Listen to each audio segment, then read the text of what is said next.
About 2 years ago, I was driving home from a family reunion pretty late at night, and the drive was about 2 hours. I didn't stay the night, because I had to be back for work the following day. Most of the drive was on roads with dense bushes and trees on either side. The real creepy ones you see a lot in movies anyway. I had been driving about 45 minutes, and I was starting to get really tired. You know how sometimes you just suddenly become really tired, out of nowhere?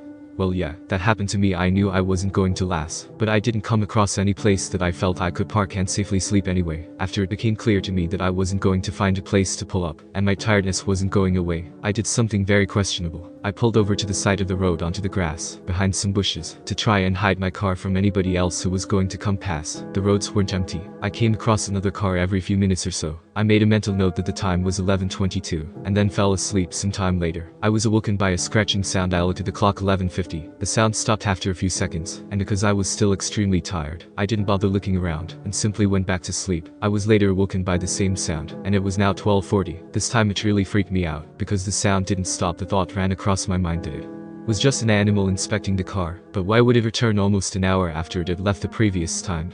I looked in my rear view mirror, and just managed to catch a glimpse of something running away into the forest now. At the time, I thought it was the damn hook killer. You know, the one that scratched that couple's car, and then slaughtered the guy when he got out to investigate.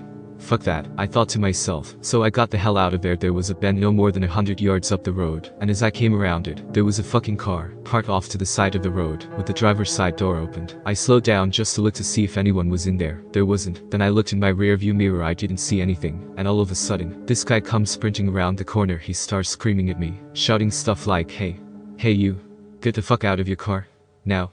I noped the fuck out of there and sped off. I never saw the guy again. Moral of the story: don't fucking sleep on the side of a deserted road.